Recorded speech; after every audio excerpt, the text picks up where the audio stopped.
Broadcasting live from the Wellness Wonderland, you're listening to the Wellness Wonderland Radio. I'm Katie, and each week I chat with the most inspirational people on the planet on how to stay inspired in all areas of life. As you listen, feel free to tweet at me at Katie Dalebout or use the hashtag Wellness Wonderland. I'd love to hear your aha moments.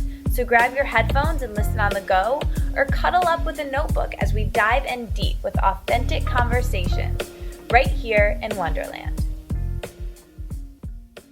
What's up, guys? Welcome back to the show. I'm going to kick things off with a big announcement that the show is back to weekly, at least for the month of September, so expect a new episode in your inbox, on your phone, wherever you listen to the show. There will be a new one for you every single week. I have so much great content coming this month and big announcements and special surprises, so make sure you're on my email list. If you're not, you can just click through the show notes and there'll be a link to get on my email list, or if you're listening on your phone, as always, just click the album art and there's a live link in there that should take you to my email list. And if you're not signed up, you will get my Katie's Favorite Things, which I'm constantly updating, and is this beautiful custom curation of all my favorite books, all my favorite videos, all my favorite podcasts, all the stuff that really inspires me. So you can not only know that, but hopefully seeing that curated list I made for myself, hopefully it will inspire you to create one for yourself that you can turn to in all your crucial moments when you need a little pick-me-up or inspiration. And yeah, so sign up for my email list to get all the updates and the juice, and subscribe on iTunes. And if you find any value in the show at all, it would be amazing. I say this every week, but it needs to be said. If you could leave a review on iTunes next time you're on your computer, that would be oh so cool of you. It would just be awesome. So if you haven't done that yet, please leave a review. For everyone who has left a review, thank you so much. And I also want to thank a few of you have been sending donations into the show, and that helps me so much. It actually costs money to produce a podcast. Who would have thought? It's crazy. So yeah, it costs money to host it, and I'm now outsourcing so I can get the show up and running for us more and more. So if you find any value in the show at all, toss a little value our way to keep it up and running, keep it weekly, right? So again, link to do that in the show notes, no obligation, but if you feel called and want to, that would be amazing. And there are some bonuses you can get from doing that. So yeah, all the info's in the show notes there. But on to this week's show. Simi, my friend, is in Wonderland, and she's amazing. I completely adore her. I'm going to go ahead and call her a best friend. I was just with her last weekend, and we had so much fun together. We laughed, we talked till really late at night, and we just had a blast hanging out. So today, you guys get to eavesdrop on us hanging out and having one of those late night chats, basically. The funny thing is that I thought this conversation would be super funny because that's how we interact with each other normally, and it's really real, but we ended up talking about some really deep, heavy stuff, and it ended up being kind of a serious, important conversation where I shared some really personal, serious stuff that I've never shared on the podcast or publicly before.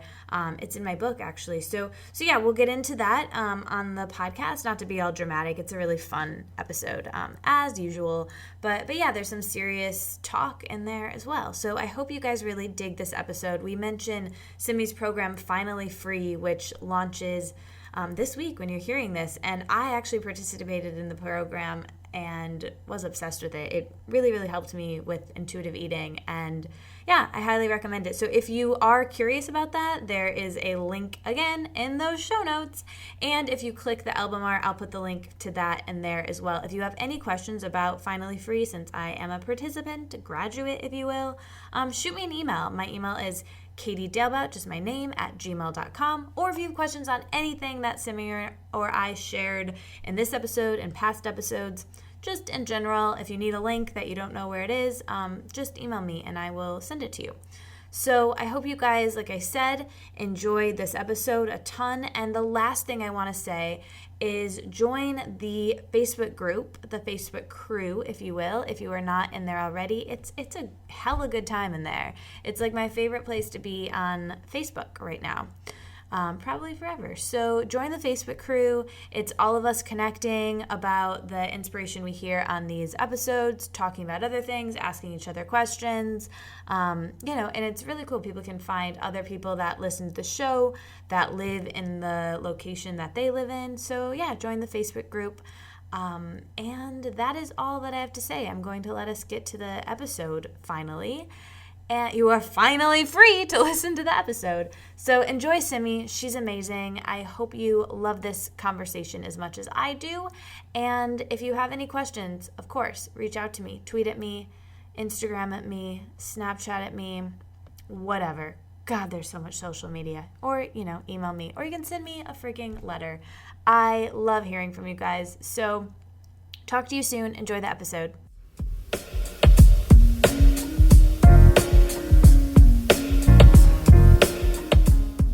Welcome back, everyone. I am so excited because one of my favorite people and one of my best friends, Simi, is here in Wonderland with us. And I'm psyched because she listened to the podcast, which is super cool. And now we're recording the podcast together. And it's just going to be a really fun, organic, real conversation. But Simi is an awesome person, like I said, but she's also a very successful lady. She's the founder of the Micro Harvest blog. She's a health coach. She's the co-founder of Finally Free, which is this amazing intuitive eating and non-dieting program that I actually participated in. And I was expecting it to be awesome because I really like Simi. And, I didn't know anything about her partner, Paige, who she works with that. And we'll talk about this later, but and I'm telling you this, Simi, which I know I texted you about this, but it improved and changed my life and my relationship with food in more ways than I was expecting. And it was just the kind of tune-up that I needed for intuitive eating and really working on my body image and my life as a whole. And I'm really lucky because I get to talk to you all the time, but that program really, really cemented everything for me. So thank you for that, and thank you for being here. Oh my gosh, Katie, I am so excited to be here. And obviously you said it, I listen to the podcast all the time, but this is one of the best moments ever getting to be on here with you. And it is funny because I love when we're texting, you're sending me pictures of screenshots of Finally Free. And I'm like, oh my God, I'm walking in the park listening to the Wellness Wonderland podcast right at this very same moment. I know. So I guess virtual reality meets real reality. I know. It's really interesting. We are friends, but we're also consumers of each other's work, which I don't know. It's like a chicken or the egg situation. I don't really even know which came first. I think it was kind of simultaneously. I think I started to do Finally Free, and then we became friends, and I think kind of similar for you in the podcast, maybe? Yeah, definitely. And also, anytime I'm like, oh, I'm missing Katie, I need a fix, then I just pop in my headphones and it's we're together. Oh my God, I feel that way too. So little story, and you may know this, but so Finally Free, we'll talk about it eventually, but it's, or whatever, let's just talk about it now. It's this, I'll let you explain it because you can probably explain it better than I do, but it's this course that Simi made with her friend Paige where they have all these amazing videos about intuitive eating and body image and wellness and intuitive movement and just everything anti-dieting, pro-living your fullest life. It's very cool, very Wellness Wonderland-esque, everything that I believe in. And these videos are really beautifully produced. And this winter, Simi, I guess it was spring, but it still felt like winter because it was cold. Every morning, I would just pop one on and go through the weeks of the course. And I was so sad when it was over because I just wanted to hang out with you and have my breakfast with you every morning. It was literally what I did every morning. It was just such a nice way to do that. But I guess before I want to hear the origin story of Finally Free, but I want to really start with you. And well, first of all, this is something I was curious when I was thinking about interviewing you today. The Micro Harvest is the name of your blog, Yes. And I would love, something that I ask everyone at the end, and I will ask you, is about, what the name of my blog means to them. But how did that name come to be? Sure. The micro harvest is all about basically harvesting little changes into big transformations in your life. So the idea behind the name the micro harvest is that small shifts grow into big change and transformation. I love that. That is amazing. Oh, I'm glad. Well, then I'll keep it. I'll keep the name. I love it. It's amazing. Katie approved. Yeah, totally approved. So let's hear about Simi pre-micro harvest. I want to hear about the genesis of your blog, and I want to hear about the genesis of like how you came to this work. You used to be a attorney, and now you're a health coach and an entrepreneur and a really cool person.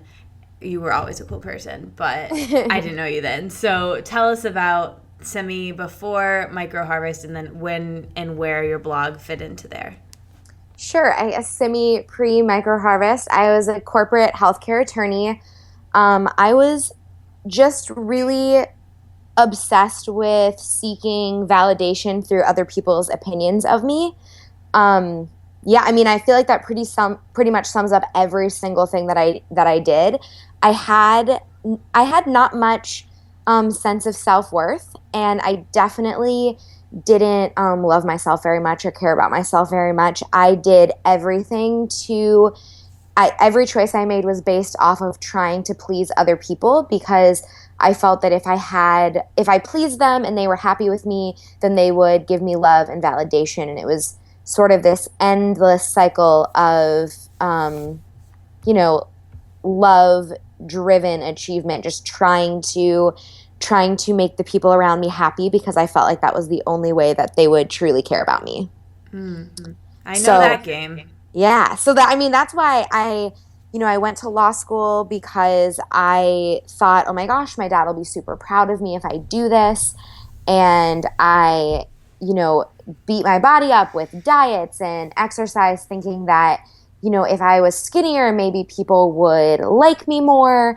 And just every single choice I made was based on that. Even how I showed up to conversations, how I interacted with the people around me. It was just always in a way, like a little bit manipulative, just trying to, like, in every situation saying, okay, what does this person want? What would make them feel like the most important person in the entire world? I'll do that. So then they want to give me love. So there was a lot of that going on.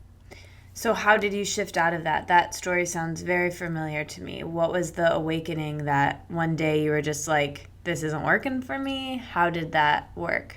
Yeah, so the awakening was a few years into my law practice, and I was at my desk and I thought I was having a heart attack. And at this point, my anxiety had gotten really, really bad and at work, and the anxiety was basically caused by me being really unhappy. And I had a pain in my chest, and it was so gripping and like paralyzing that I had to lay down on the floor underneath my desk. And I thought, I was like, this is it. Like, I'm having a heart attack. I'm going to die. I'm not doing anything that like really makes me happy. I'm not living my life for me. And I'm going to, die here, like living someone else's life. It's so dramatic. I'm a very dramatic person. Me too. Was laying under my desk, and then of course realized it was just your run-of-the-mill anxiety attack. No heart attack, no problem.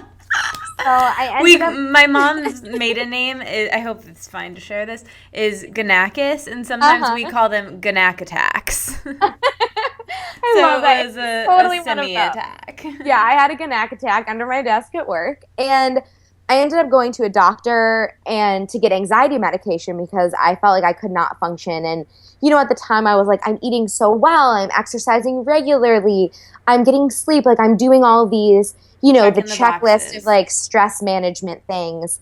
And my doctor basically looked at me and was like, you need to get a new job. And I thought that was like hilarious. She's like, look, I'll give you these medication, but like no amount of like yoga or green juice is going to fix your anxiety. Like, you need to get a new job. And this is just like a Western doctor. yes, Was able yeah. to pick up on this. Yes. That's amazing. Yeah. I'm sure my like insane like, mind spinning, like she was probably sitting there with me being like, this girl is like losing her mind. But yeah, so she told me that. And at the time I was in IIN. So I was studying to become a health coach, but not because I thought, oh, I want to be a full-time health coach. I was doing it on the side to sort of explore an interest.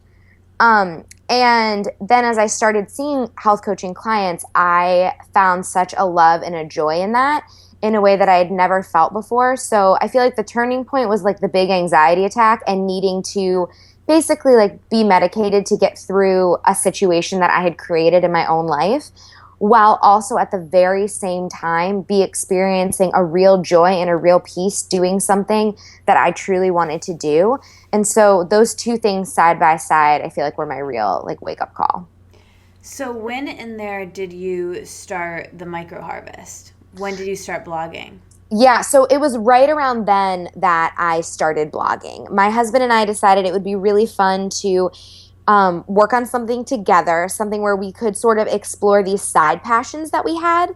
So for him, he's really into like urban gardening and woodworking and stuff like that. And I was really into, making green smoothies and talking about, health at the time, health as I understood it at the time. And so we decided to make the micro harvest. And so we started blogging then. And over time, it sort of evolved, and it's occasionally Tim will post now, but it's more me talking about the things that, I talk about with my clients, talking about loneliness and body image and intuitive eating and all of that stuff.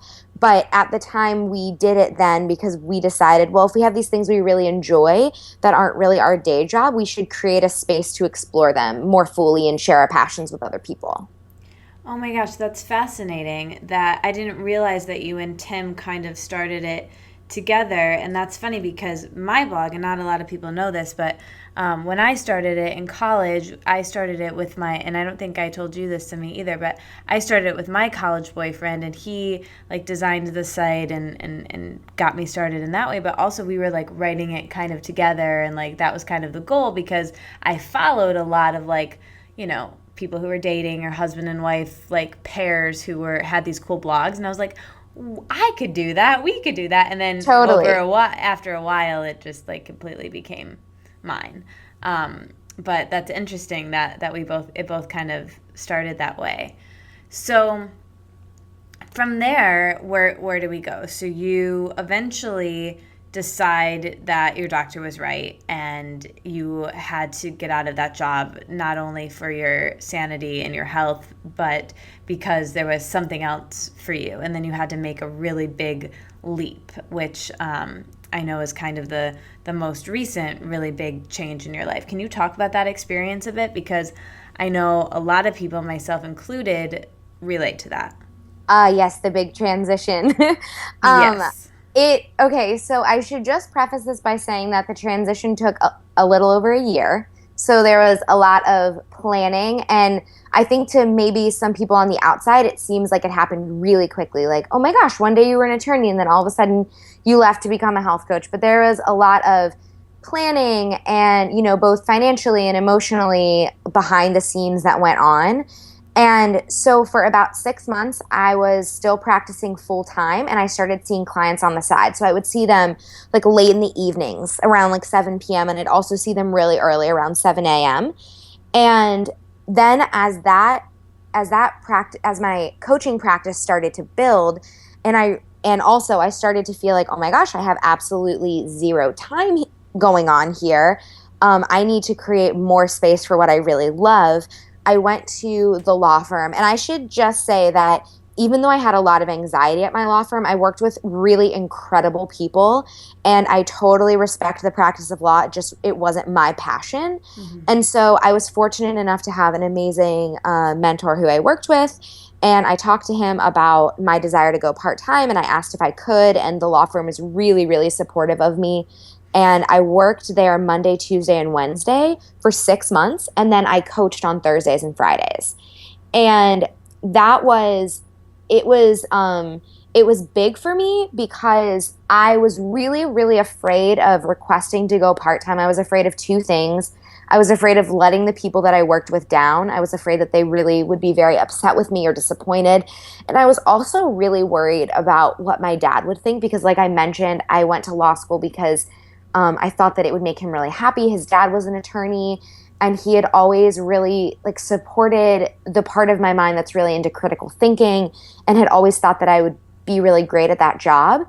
And so I was really worried about what he would think too of my choice. So this was really the first time where I did something big for myself and just sort of had to sort of let go of whatever people's reactions might be of that and know that it was for the best for me. And the incredible thing was that my dad was like over the moon supportive. He was so supportive, and the people that I worked with were so supportive. So that was a little nudge from God in the universe that I was moving in the right direction. It just felt really, really good. And then I did that for 6 months, the part-time thing. And during that time, made some more transitions and, continued to save so that I would feel really comfortable whenever I left the law firm, because it would be my first time not having the same income every single month, no matter what happened. So I wanted to make sure that I felt really comfortable. And then after 6 months, I left, and starting on January 1st of 2015 of this year, I was full-time coaching, and it has just been, the most incredible, 7 months now, 6.5 months of my life. It's been so wonderful. That's so amazing. So thank you first of all, congratulations. I'm so proud of you. Thank you. You're so inspirational to me in that respect, and so many others, which I've already told you. But I think sharing that story is really great for people to hear. However, as people can see, it's not a formula that we all can plug into. It's not like, if you want to be an entrepreneur, okay, go 3 days a week, work, because obviously that's not going to work with everyone's situation. And right. Simi's situation and your situation and my situation and Sally and Sue's are all going to be different, right? So totally. I think it's good to hear these stories. However, be mindful that everybody has such a different point of view, and not different point of view, that maybe, but a different situation. We have completely different life circumstances and job circumstances and financial circumstances, and relationship circumstances and living expenses. So it's a big leap, and it's something that should never be taken lightly. And obviously, you guys know that. Everyone knows that. But yeah, thank you for sharing that, because it's always good to just hear examples, I think. Absolutely. And if I can offer just one little Please. thing, I never, ever, ever, ever thought that my law firm would let me go part-time and do that. So I would say that while I totally agree with you, everyone's situation is so different. And, I can't speak to anyone else's, work situation or financial situation or family situation, whatever that might be. But what I can say is sometimes the things that we think are not available to us are, if we are just willing to ask. Yes. And so that's the only thing that I would say. And I went in on that day where I asked to go part-time, believing that my law firm would say to me, absolutely not, and you're fired. I was like prepared. Get back under your desk. Exactly. I was prepared for Simi attack. Yeah, exactly. Not only for them to say like, no, you're not going part-time, but for them to be like, just get out of here. Like, I can't believe you would ask this.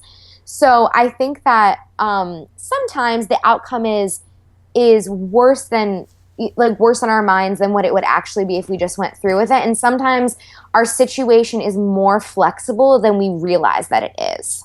Yes, I'm so glad that you shared that. That's amazing. And also being grateful for the bridge job or the situation that you're in or whatever, because, and not being resentful to it and finding the good in it.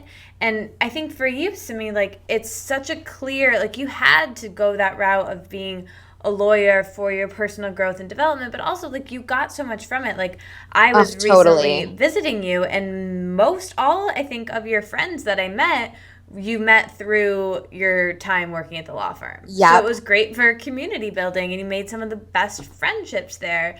So, I think it's important to just note that, like, whether it's the skills that you gain from a job that you might not want to be in forever, or the people that you meet, or even the money that it provides you, it's all good, and it's all leading you to where you're meant to be. And there's no regrets, no right or wrong. No, time is just, we all have plenty of time. I think it's easy to be like, I need to be whatever now. I need to be a movie star or an author or a health coach or whatever yesterday, and I gotta get out of this job. But maybe it's like, can you just ignite that part of you while you're still in the job, more and totally. more and more and more and more, until maybe it just fades away. It's like an exoskeleton or whatever, and you just like shut it. And I think that's really what you did, and I think that's the best way to go about that transition. Oh, thank you so much, Katie. I appreciate that. Yeah, so we kind of missed a big step in there, going back to your story, and something that I want to pick up on, and the thing I'm actually most excited to chat with you about, like I said, I'll just say this now. You're very inspirational to me in three main ways. Probably more, but three main ones. The transition that we already spoke about living your dreams career-wise and being an entrepreneur and being so successful in that way. And you're really a connector. I've told you that before, and you're really awesome at connecting people and bringing people together online and in person and building community, and just what you do through your career. I respect that a ton. And I also really respect which we'll talk about in a moment, because I want to ask you more personal questions about that later. Your relationship with your husband, Tim, is so inspirational to me.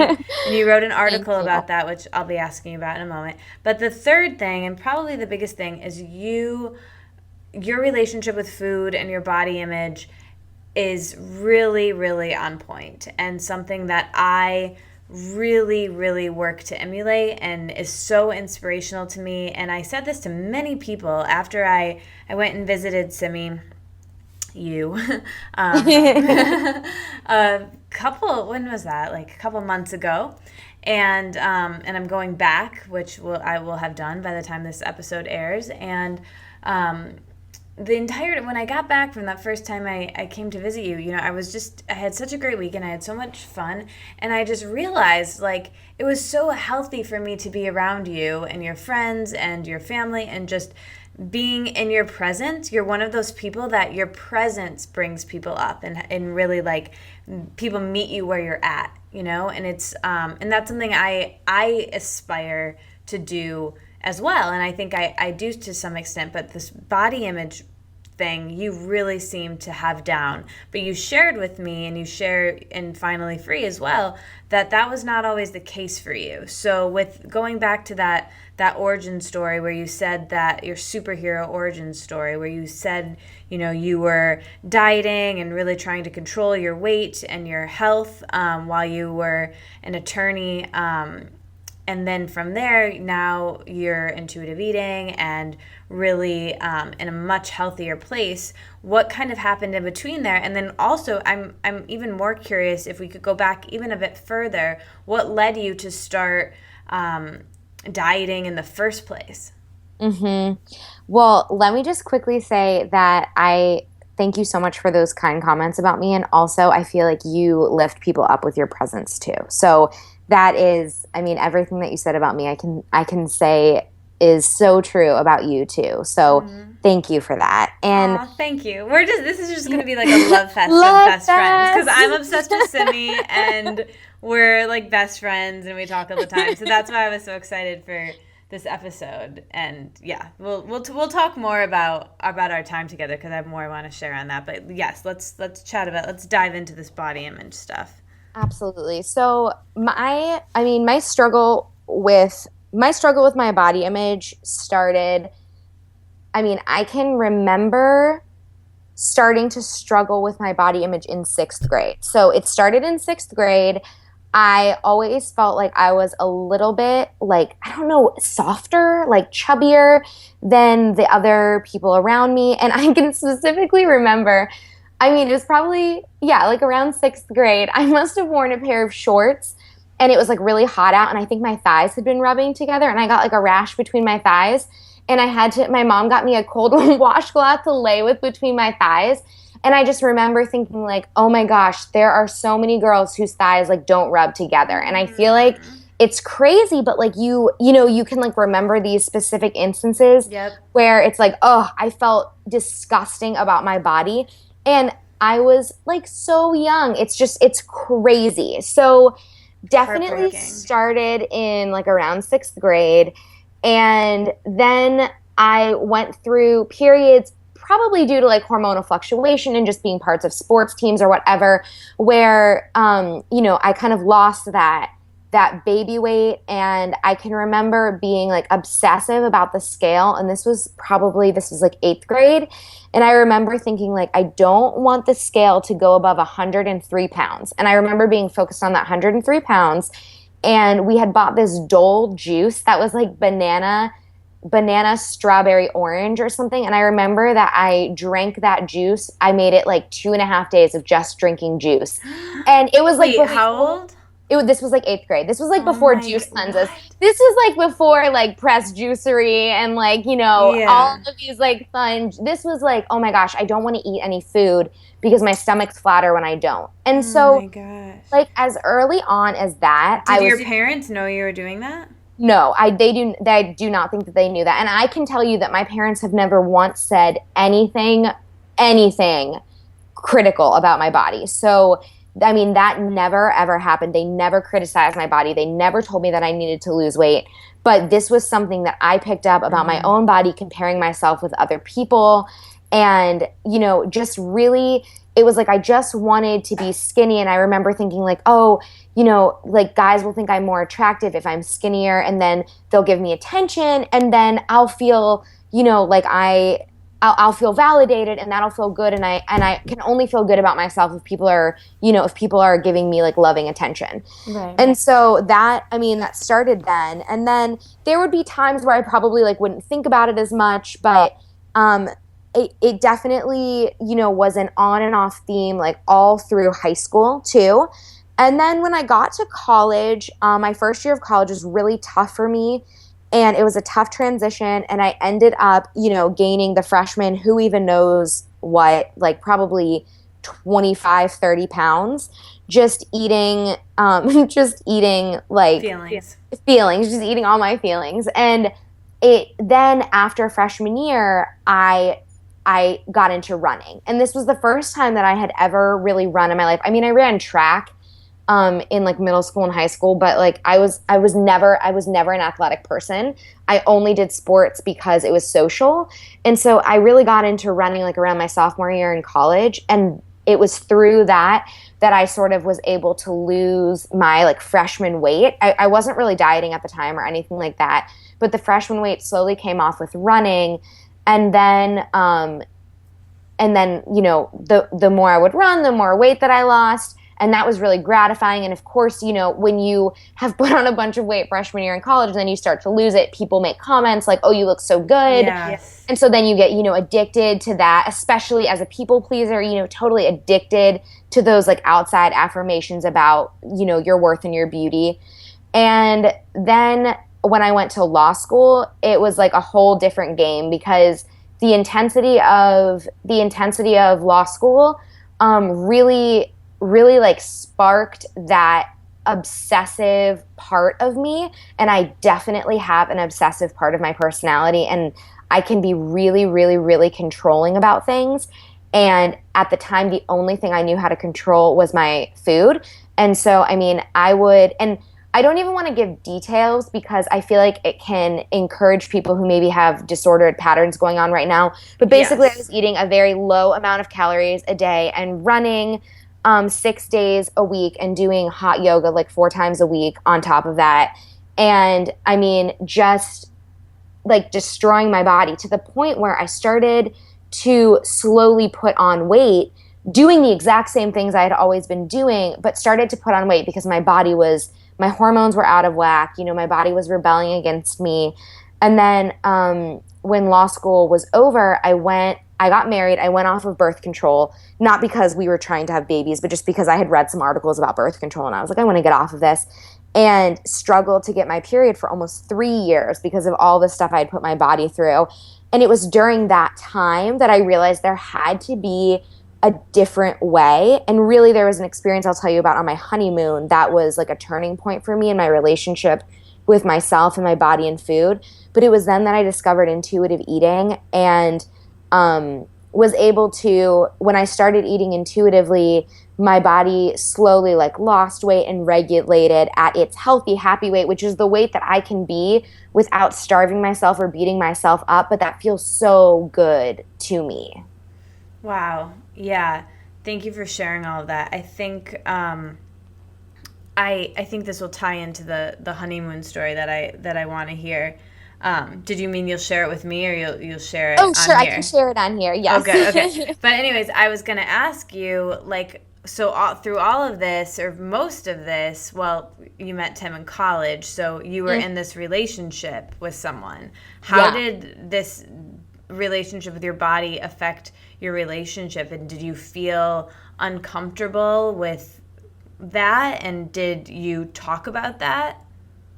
Yeah, so Tim is actually one of the only people who, when I was going through it, like when I was like in the shit, he was the only person that I talked to about it, actually. I never, ever, ever talked about it with my girlfriends. I never, ever, ever brought up feeling uncomfortable about my weight, wanting to lose weight, any of that, because I felt like if I drew attention to it, either someone would, notice if I had gained a little bit of weight, or they would try and interfere with like my weight loss, practices. So I kept it completely quiet, like never ever talked about it to anyone. But Tim would see me in my full-on breakdowns because I was, not nourishing myself the right way. And I was probably pumped so full of cortisol from all of the stress that I would have these awful, like hysterical crying breakdowns about how I hated myself, and I would want to like cut off parts of my body, and like I wish I would die, and just these awful things that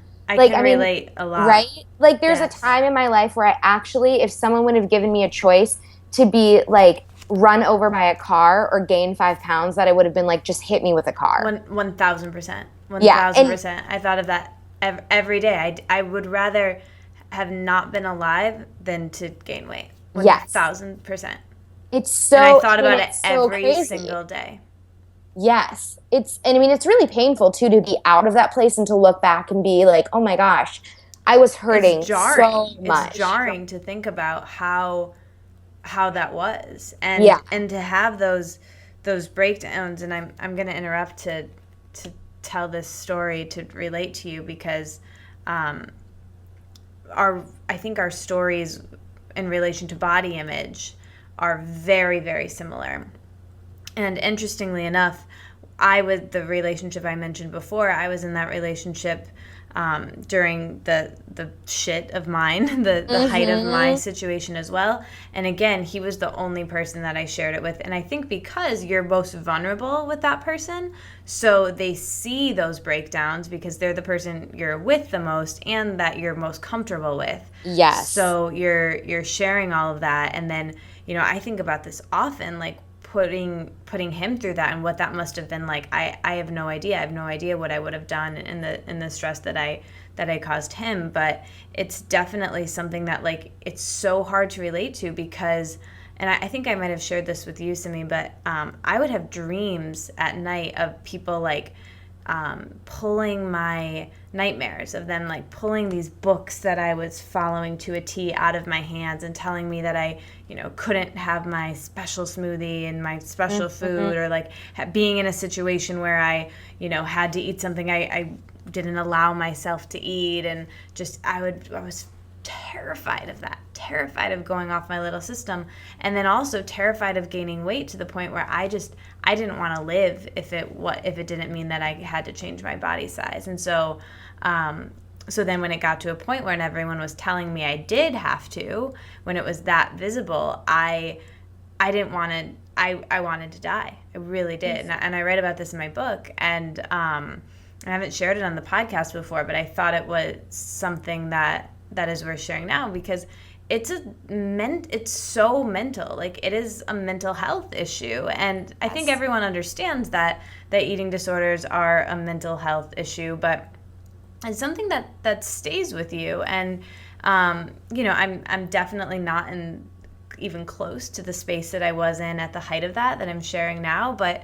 there's little things here and there all the time, little things here and there that can trigger me, kind of get me back there, and then I shift myself out, and I have my tools, and I know what to do, and I'm like, okay, no, this is the beauty stand, and I have my little like spiel, and I understand, and I can coach myself out just like I can coach other people, but it's something that, I still deal with. And I want to know for you, that's something I want to ask you too later, if that still comes up for you. But first, take us back, because I interrupted, and I want to hear, I wrote that down to ask you in a second, but I want to hear about, you were starting to tell about too, how you would have those breakdowns with Tim and how that affected your relationship. And can you go back into that? Yeah, absolutely. Really quickly first, thank you so much for your vulnerability and opening up and sharing that. That I really, really appreciate that. Yeah, we're so similar in that story. It's crazy.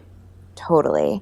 Well, with Tim, so there, he saw everything. He saw the breakdowns and, the self-consciousness, and of course, like, the weight fluctuations and the obsessive working out. I just can't, I could not miss a workout. There were times where I missed classes in law school because it was the only time where I thought I could get in a workout, and I was like, there's no way that I can like get through my day without this workout. So just really, he saw all of that, and he was scared. Like, I think it was really scary for him, and I don't want to put words in his mouth, but he didn't know what to do. And did he try to talk to you about it?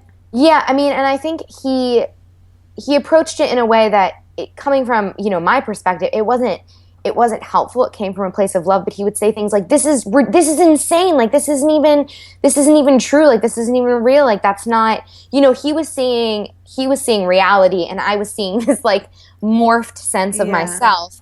And so he was just so taken aback, and he'd be like, you're scaring me, and this is awful, and how can you say those things about yourself?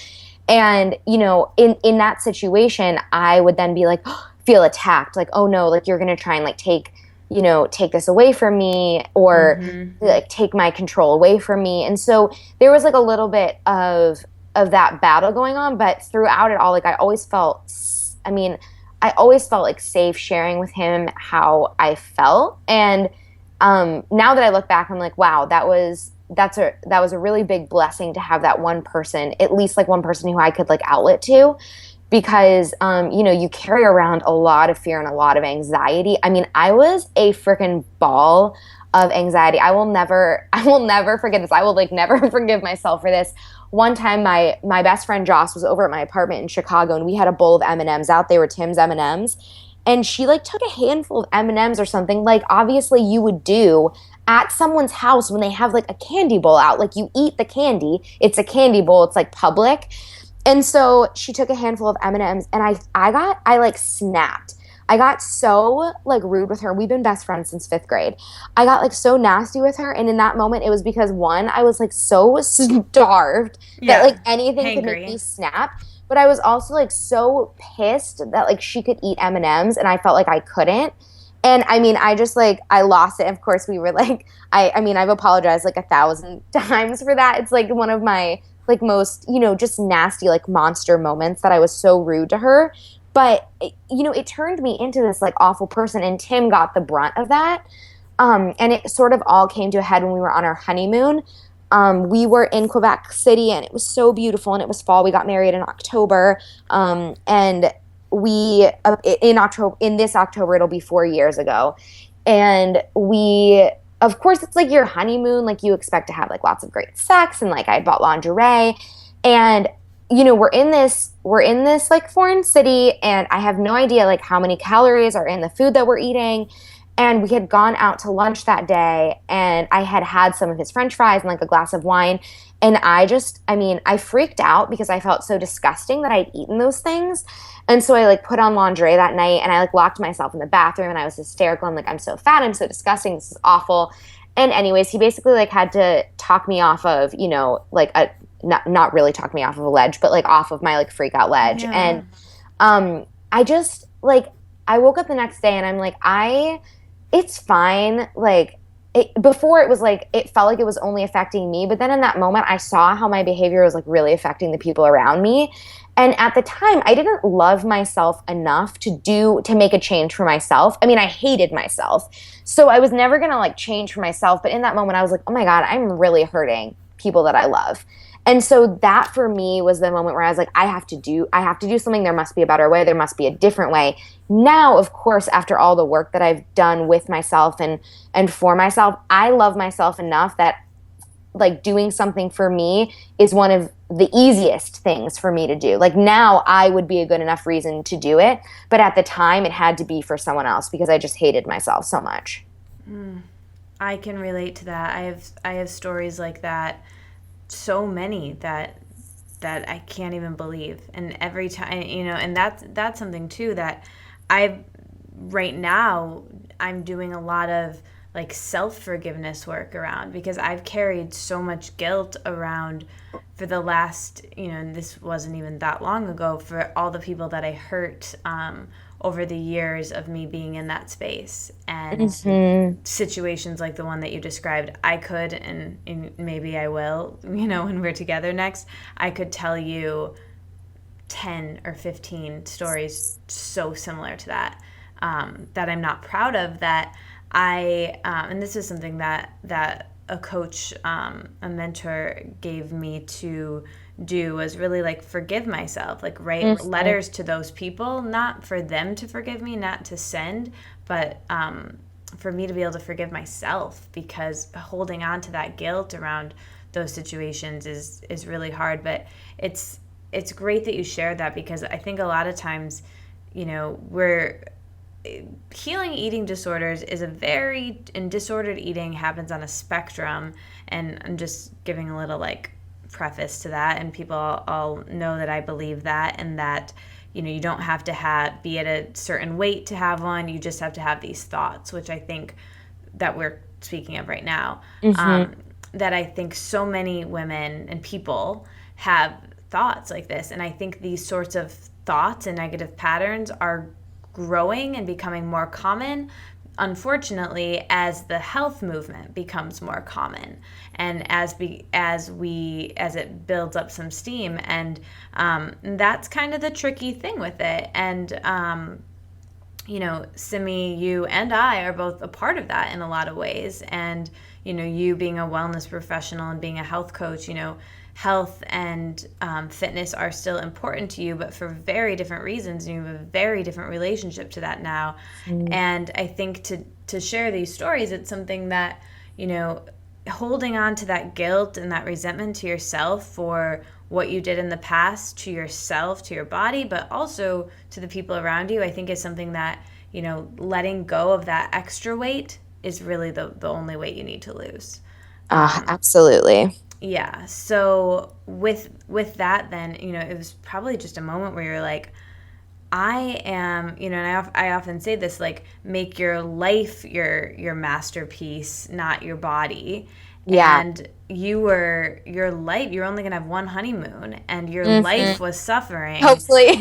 Yeah, your life was suffering. Well, you guys should take another. At least it's not a wedding, and you can do a vacation again. But your life was suffering as a result of you controlling your body. And the interesting thing I wanted to pick up on that was, so leading up to your wedding, then did that kind of intensify it? Because I know a lot of people who are getting married or like have a wedding coming up, that's something that tends to intensify these things. Like I have a friend who for her wedding got really into fitness and health, and then after her wedding she was like, oh, I got to keep this up, so she became a fitness model. So what was the Was your wedding kind of a like enabler for the body stuff as well? Strangely, no. And I think the only way to explain it is that I was living in such a state of like obsessive intensity all the time. And also at this point, I mean, was just I was doing that basically just to maintain my weight. It wasn't like I was, losing weight at this point. It's just like my life was this intense cycle of food control and over exercising. And I don't know what I don't know what I would have done differently before my wedding. So, I mean, there were definitely times where, maybe I would see a picture from my wedding and be like, oh, I feel like my arm looks fat there or something like that. But the actual wedding as an event didn't intensify anything because I'm not really sure what else I could have been doing. Yeah. Yeah, you were already like killing yourself with all of Yeah. that. And it's I feel like this is kind of the weird thing when you were talking about the health and wellness, how it can aggravate it and kind of feed into it. I feel like the only thing I could have been doing that I wasn't doing was basically like stop eating. But I was so worried about killing my metabolism because I had read so many articles about how if you don't eat, like your metabolism dies, that I would never skip a meal. Yeah. So it's weird how we have all these rules that kind of like play into it. And they can end up contradicting each other, and totally. it's crazy. Yes. With that, then now you're in this place, and well, I guess we should kind of talk about how you got to this place with intuitive eating. But well, I'll just ask you this now: with the health movement and still loving. We geek out over this stuff. Totally. We like a green smoothie as much as the next guy, but we also like going out to dinner and enjoying. And, like when I visited Simi, for instance, it's so weird. I'm like talking to the listener for a moment. When I was visiting you, Simi, like we had smoothies and went to this crazy fitness class. Let me tell them about that. It was spinning and reformer Pilates in one class. So fun, but so hard. But yeah, it was great. But anyways, we did that, and then we also like shared ice cream with a bunch of spoons, and it was amazing. So I think it's dairy-free ice cream, but whatever. It's the point that I'm trying to make here is that it's not about the food. It's not about the fitness. It's about living your life to the fullest, and that's something that you do, but you also are passionate and into healthy living, healthy eating, healthy cooking, and it's your career. So how do you balance that without letting it trigger you or letting it bring up comparison in you of like, oh, I should be doing that, or I should be on that new trend, or how do you like protect yourself from that, I guess? Sure. So I am always asking myself why. I'm always asking myself about like what is my motivating factor for choices that I'm making. And I believe that, what we think of as like healthy lifestyle choices. So drinking green smoothies and, getting like a really great workout in, all of those things, I think that they can be such an incredible part of living a really happy and intuitive and healthy lifestyle when we are making those choices from a place of nourishment and love. So if I ask myself, if I'm like, what would feel so good and so nourishing and so tasty for me like right now for breakfast, and what comes up is a green smoothie, and I'm making that choice because I'm like, this is gonna be so like fun and this is gonna make me feel so good, then it's the right choice. If I'm making that choice from a place of punishment or fear, that's a red flag to me. So if I'm like, oh my gosh, I ate, I shouldn't have had those French fries last night. Like, I need to be good this morning. Otherwise, like, I'm going to gain weight. I need to have this green smoothie. No, that's like a red flag for me. So it's always asking the why behind it. Like, why am I making this choice? And if it's from a place of love and nourishment, then that is the right choice for my body. And in my opinion, when we are really, really tuned into our bodies and we are really, really taking care of ourselves, I mean, our bodies are going to crave real whole foods because they have nutrients, they have vitamins, they have minerals. They are going to nourish us on a cellular level. And of course, our body wants to function optimally. So it's going to want those things that helps it to do that the majority of the time. So I trust my body enough to know that she's going to want healthy things. But the reaction that she has to food is totally different based on my motivation. So it's really just about connecting with myself and choosing to love myself with every single choice that I make. So good. Thank you for sharing that. So, I feel like I said thank you for sharing that a billion times, but I really am grateful because it was really good.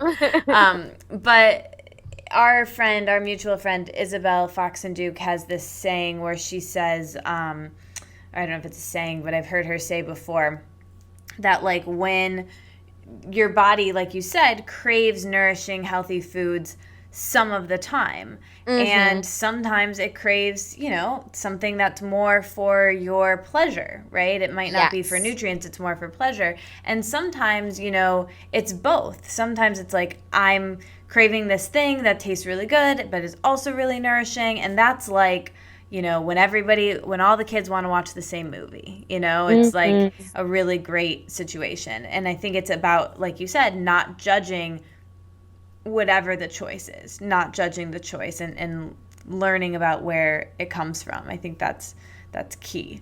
Absolutely. So with that, and being in this world that you're in, and the with so much with social media, and like we were saying about the health movement growing and growing and growing, how do you balance perhaps being triggered by what you see on the internet or other people or other colleagues eating and doing things and sharing things about themselves or their fitness or their body or their food? How do you look at that objectively without letting it come into your space and trigger you from a place of curiosity and not from a place of wanting to change or alter things outside of your intuitive eating? Yeah, so I mean, I protect myself. So I'm not immune from being triggered, like, to old thoughts, and I'll tell you in a second, like, how I deal with them when they come up. But I mean, I really guard, like, what accounts I follow on Instagram. I guard how much time I spend, like, scrolling through Facebook.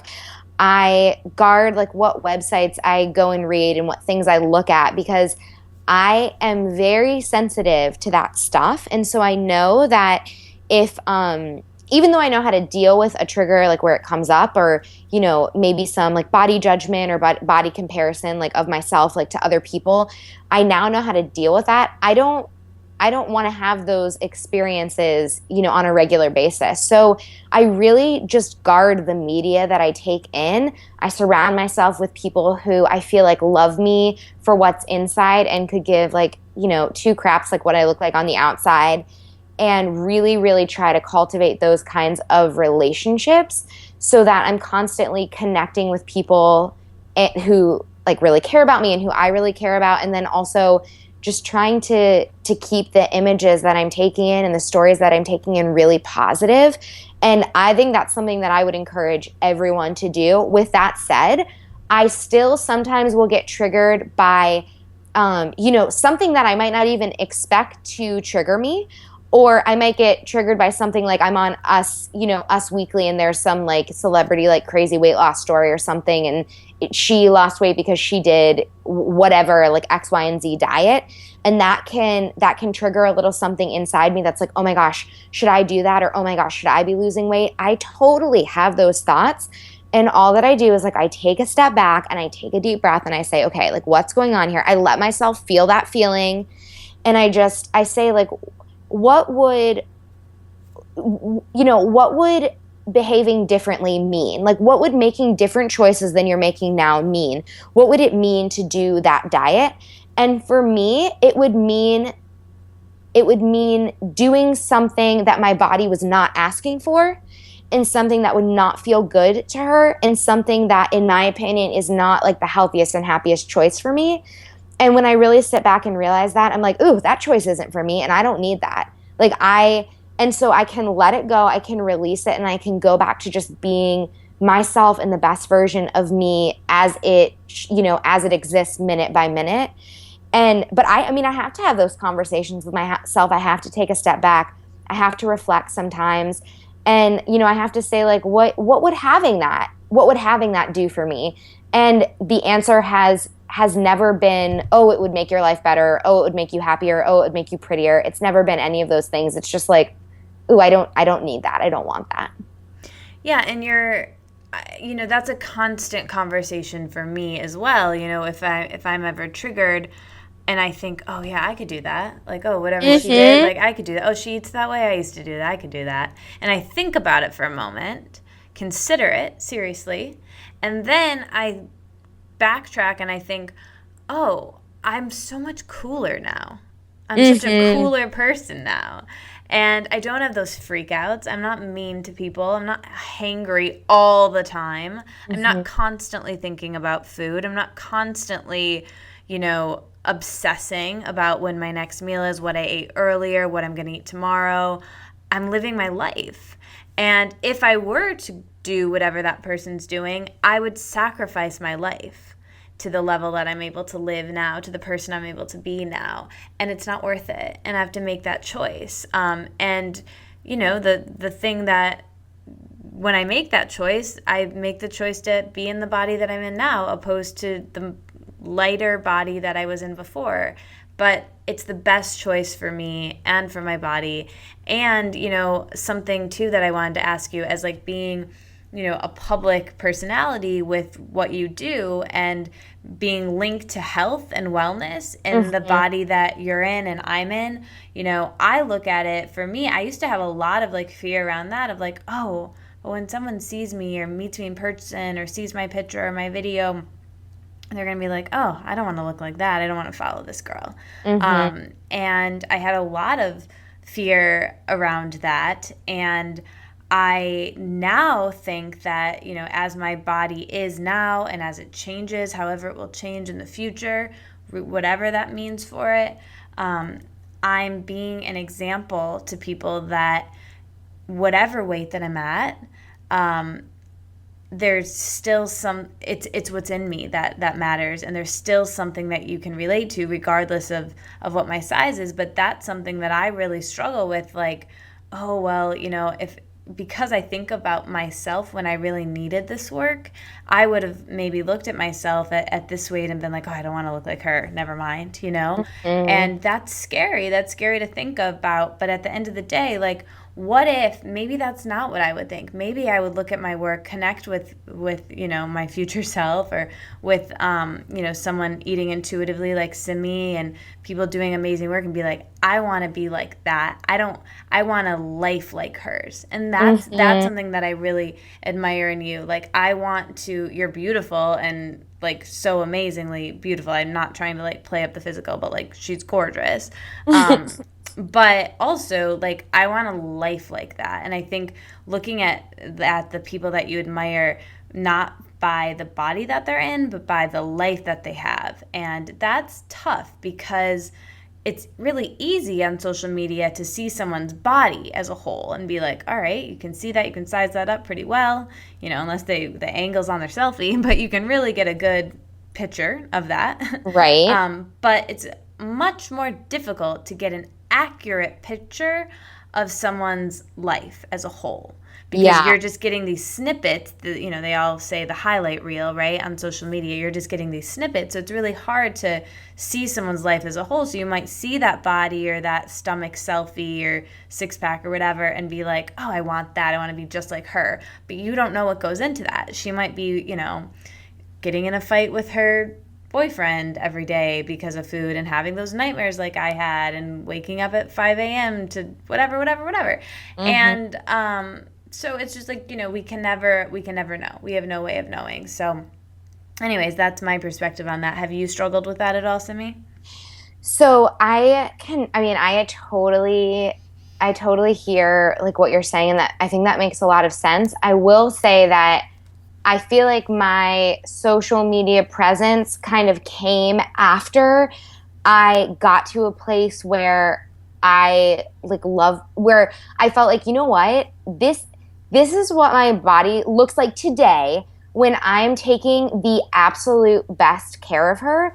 So in a way, I feel like when I'm putting myself out there, I'm just like, guys, this is what like being healthy and happy looks like for me. It will look different for every single person because we're all so unique. And it will look different for me 1 year from now, 5 years from now. Like I will constantly be changing, and just as we all are. But I feel like, yeah, like this is me. Like I'm healthy, I'm happy. I take really, really good care of myself. And could I be skinnier? Of course. Could I be bigger? Of course. Like I could be either one of those things, but I'm honoring myself with my choices. And this is what it looks like when I honor myself. So, I mean, I feel like when I put myself out there, I feel like, oh, I'm here, like I'm shining this light on other women, like trying to encourage them and make them feel comfortable in their own skin rather than them thinking about whether they want to look like me in my skin, if that makes sense. Yes, it makes perfect sense. And I'm like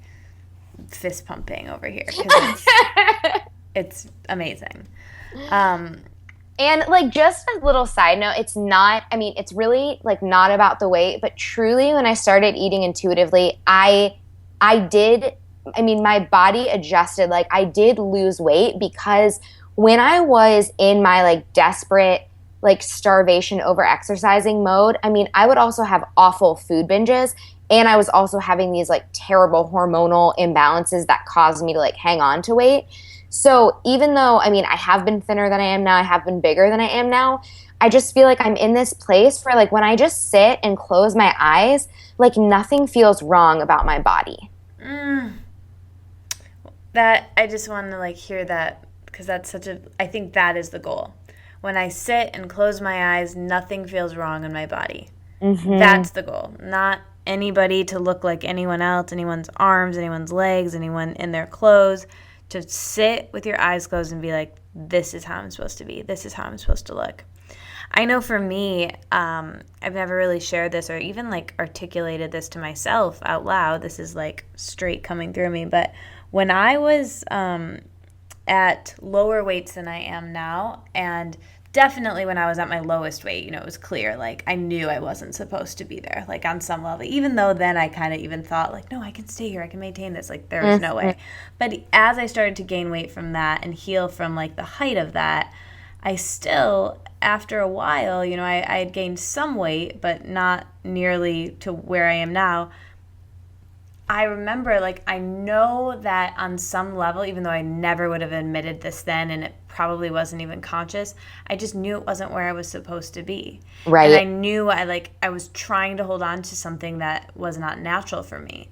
So I think when you find that set point weight and you get to the place that you're truly meant to be in it might take a bit to find that, especially after you've done some damage metabolically to your body, or just different changes that you go through. I think when you do finally find that place, that set point weight, it's a really beautiful thing. And Simi's found it, and it's just, like I said, it's magnetizing to be around, and it's such a positive thing for me to have you in my life, Simi. And that's kind of a tip I want people to take away from this. And Isabel Foxen Duke in her teachings talks about something that was very profound for me. It was talking about finding body image people to follow who feel really comfortable in their skin, and follow them on Instagram, and ideally have them in your life. And for a very long time, I didn't have any in my life at all.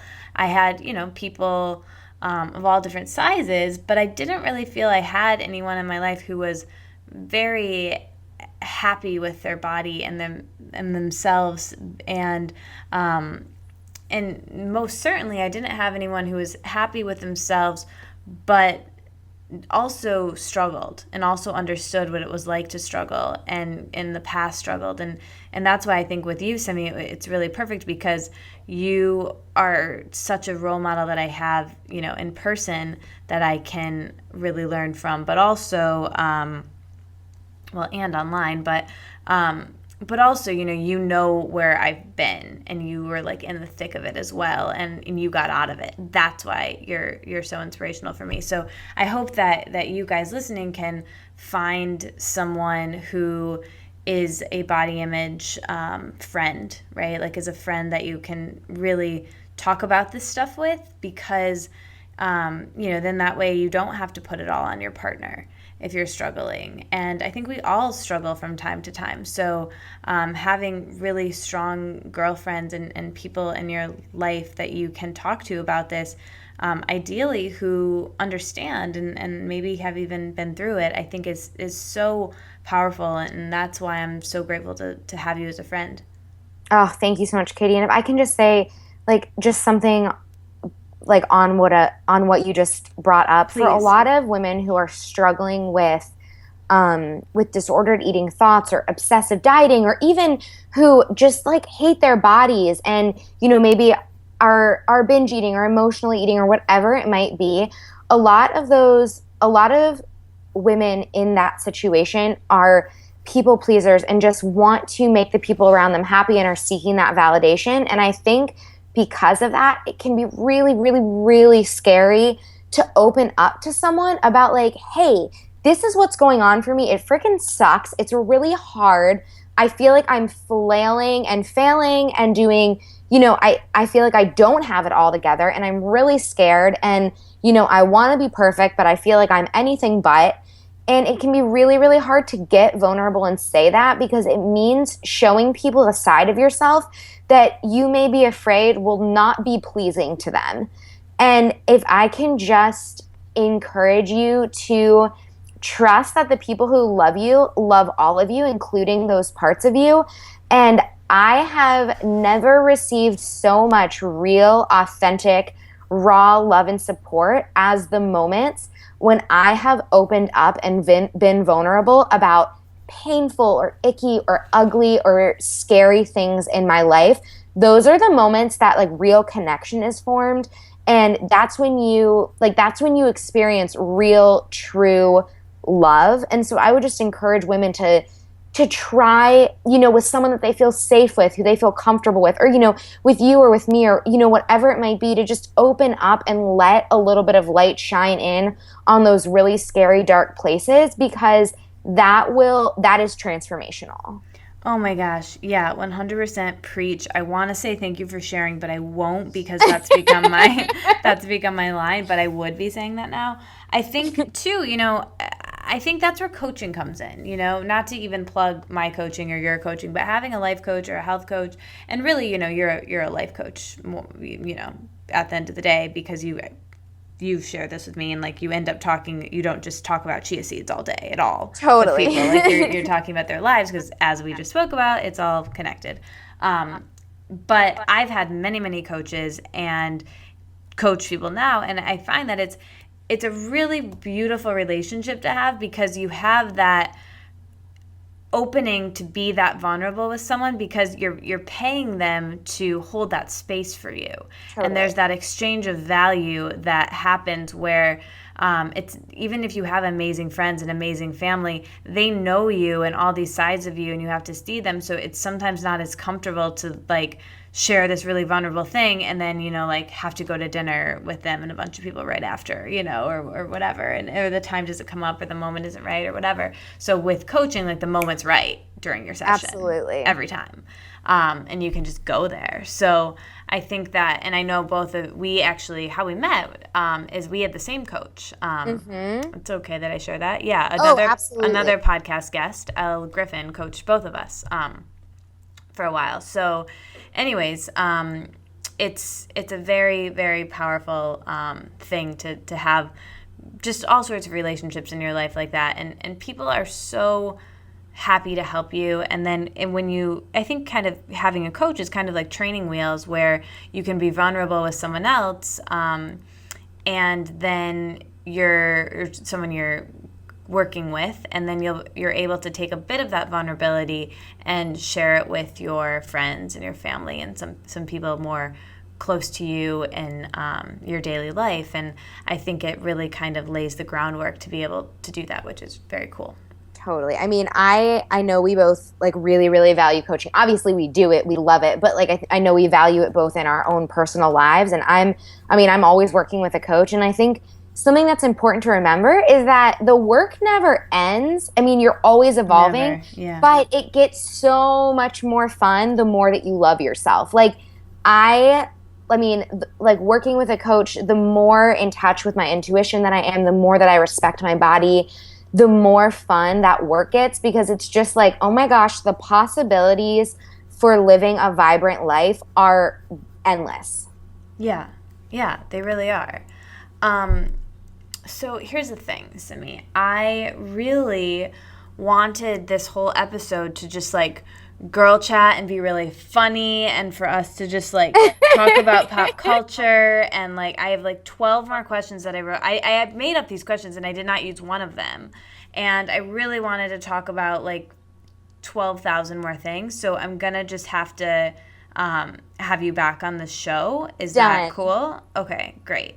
Because I love that. I want to talk. I'll just tell people what's coming when Simi returns, and perhaps maybe we should just like have our own talk show, because I think that would be really brilliant. Oh, okay. I'm up for that. Yeah, so maybe we should like call The View and see if they could use 2 new hosts, and we can just join Whoopi and the gang, and that the 2 magic words. The View. Yeah, that might work. Or maybe we just start our own like Oprah situation. But for now, you will come back, and I want to talk more about your amazing relationship with Tim. Oh, maybe we have Tim on too with you. Could we? That would be fun. Yeah. That oh my would gosh. be Maybe so cool. when you come visit in a few weeks, we can record it all 3 together.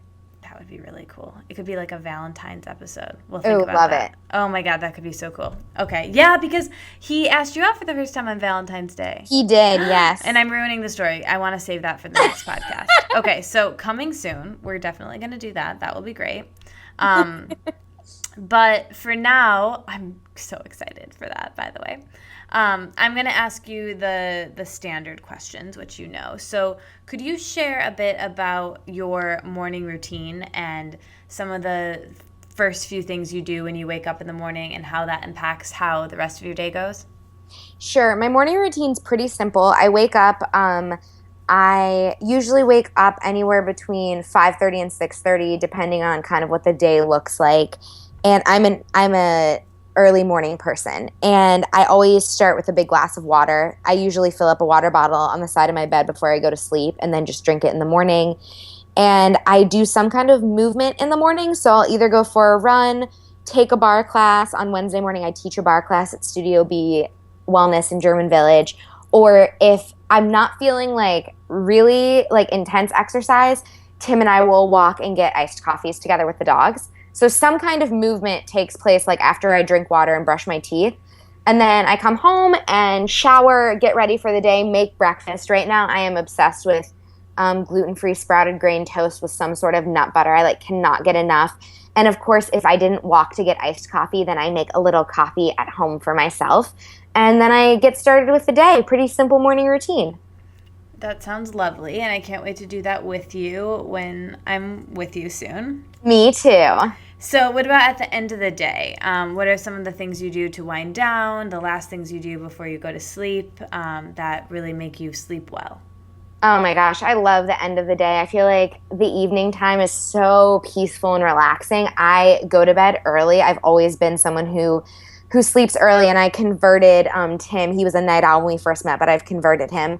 So before bed, I always wash my face and put some oil on my skin, on my face, and on my body, and then cozy PJs. And we do this thing called like family Snuggles every night, where we get our two dogs, Harrison and Oliver, into bed, like the 4 of us, Tim, Harry, Ollie, and me, and we all like lay in bed and basically we like talk to the dogs and like dote on them for probably like 20 minutes and just snuggle. And then the dogs go to their crate, and Tim and I like will chat a little bit in bed, turn the lights off, and right before I fall asleep, I'll say a prayer. And that's what I do every night.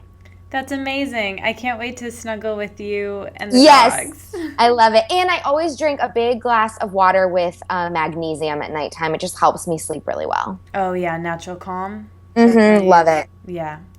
Very good.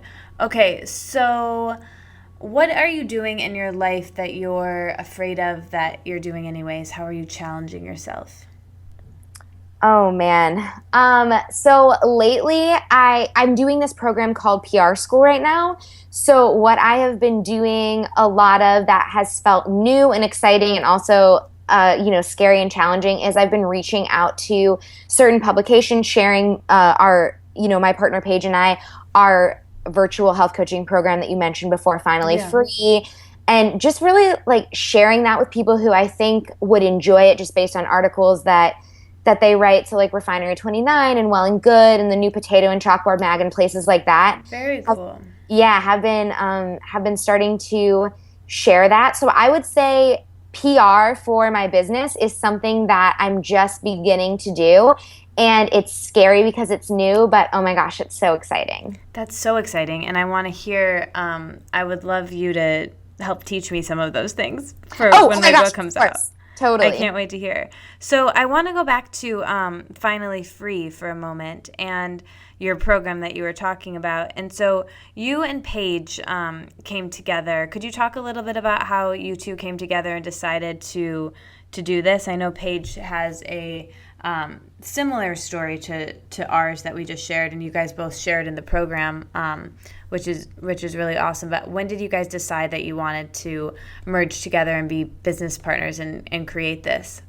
Yeah, so Paige and I met through the blog world. She has a blog, Healthy Hits the Spot, and so we connected that way, and we emailed back and forth with a few questions, and then somehow, I don't remember exactly how, but we ended up having a phone call, and we chatted on the phone, and we connected, so we decided to coach each other.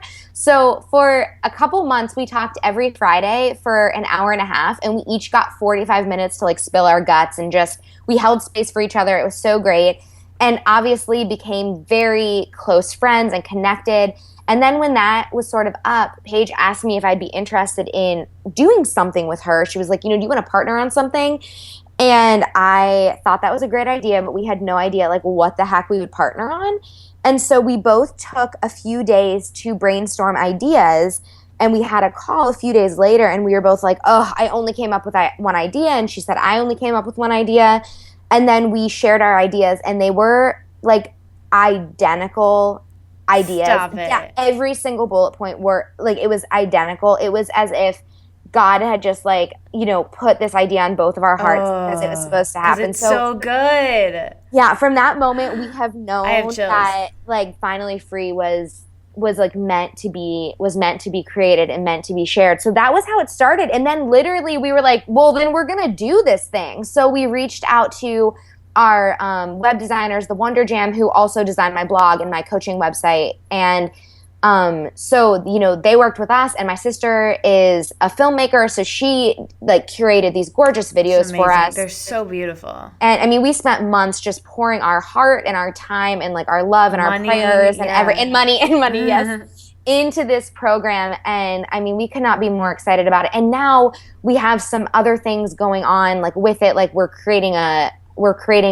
annual planner and planning our first retreat, and we really are trying to grow this Finally Free community. It's been incredible so far. We launched it for the first time in March and had, beyond our wildest dreams, a turnout of incredible women. And then it will be launching again soon in September. When this is airing, yeah. Exactly. Now. It's launching now. Yeah, it's launching now. The link to it is in the show notes. If you have any questions about it, email me directly because you can email Simi as well, but we'll put all of that. But if you have any questions, I've been through the program. I love the program. Obviously, Simi's one of my best friends, but if I didn't know you, Simi, I would have had you on the show because this program had such a profound impact on me. And I guess, I should mention that too, that most of the time, the people who I have on the show are not my friends. They're just people I know from online, know of, and then I reach out to them, and then they come on the show. And a lot of times,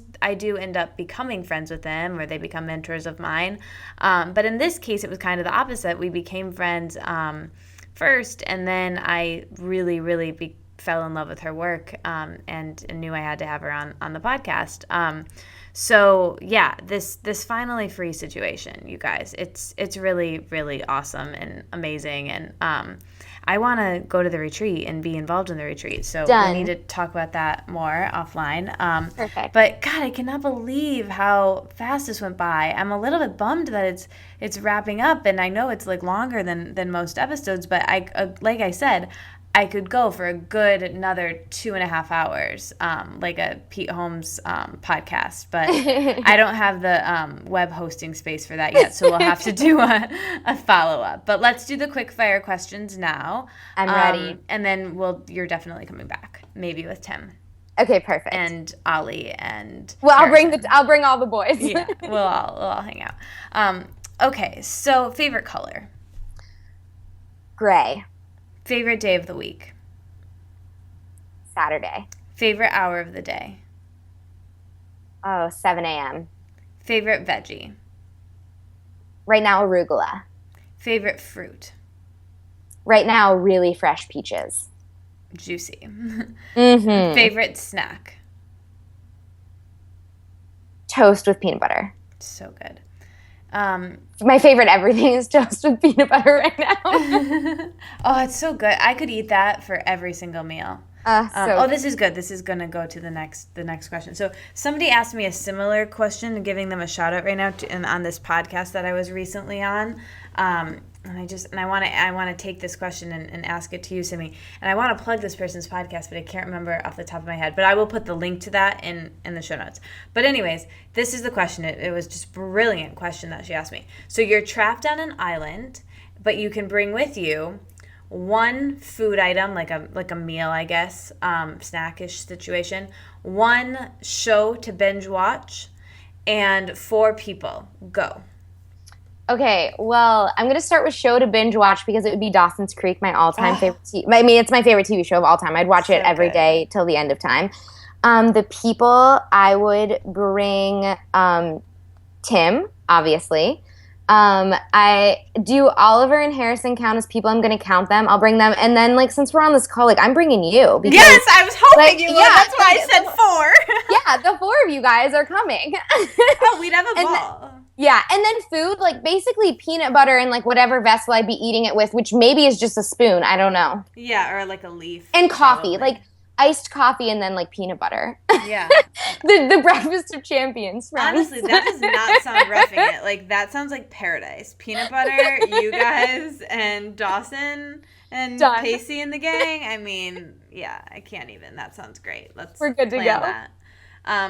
Okay, so favorite meal you've eaten recently? I actually think you told me this before the call. Oh, I did. It was Friday night. I went to this Mediterranean restaurant called Maza, and I had this incredible baba ganoush, some hummus with fresh veggies dipped into it, and then I had this salad. It was, just such an incredible salad. Lots of crispy romaine lettuce and olive oil dressing and lemon juice, and then on top of it, it had this concoction of lentils and brown rice that were cooked, really, really cooked, so they kind of got mushy. It was to die for. Ooh, yeah, that sounds delicious. Okay, if you could have a superhero power for a day, what would it be? Teleportation. Oh, very cool. That was a very quick answer. I definitely thought about my superhero power many times. Oh, you knew I'd ask. Favorite thing to do when you're not, coaching and working, what's your, just fun thing that you like to do? Well, I love having a day with girlfriends or being outside doing something active, but lately I have been digging taking naps. And I did not used to let myself take naps because I would feel so guilty, but now I've been letting myself take naps and I've been loving them so much, and I'm enjoying a good nap so much lately. That's amazing. Favorite celebrity? Mandy Moore. I had just tossed that in there because I wanted you to say it. Because I know. Let's do a whole nother podcast where we just talk about pop culture and funny stuff. And I'd love that. Comedy hour with Simi and Katie, Girl Talk. Maybe we'll do that when I visit too. Favorite movie? A Wizard of Oz. Favorite book? Probably if we're talking about the book that I've read the most and that's changed my life the most, Spirit Junkie by good old Gabby. Who's that? I know, right? I don't know her. I'm not obsessed with her. I didn't put her on a pedestal or anything. Favorite song? Oh, Third Eye Blind, Semi-Charmed Life. What? How have we we not talked about this? It's my favorite song of all time. I know every single word, and I just, 3 days ago, did a Periscope karaoke where I sang it. You did? Yeah, I'm going to send it to you after, literally after we hang up, because I think, I hope I still have it saved on my phone, but I don't know if I do. Oh my God, how has that not come up? Okay, we'll chat about this offline. Okay, if this episode got deleted and, God forbid, it's not going to happen. Let's just say it did. What are 3 things that you would want people to take away from this episode? I would want the 3 things that people would take away to be, 1, that if you are in the shit, as we said, with body image struggle, dieting, obsessive behavior, disordered eating, that it doesn't have to be that way. So that would be the first takeaway, that there is a different way to be, even though it might seem impossible right now. The second thing is to surround yourself with people who make you feel happy and make you feel alive and make you feel supported and driven and who inspire you. And the third thing would be, peanut butter and iced coffee are just amazing with a side of Dawson's Creek. That is a recipe for happiness, people. Yes, it sure is. And those were all really great, but I'm not going to lie, my mind has been elsewhere the entire time you were just talking, because I just keep thinking, do, do, do, do, do, do, do, do, do, do. Do, do, do, do. I can't believe that hasn't come up that's our favorite song. Oh my God, so funny. Okay.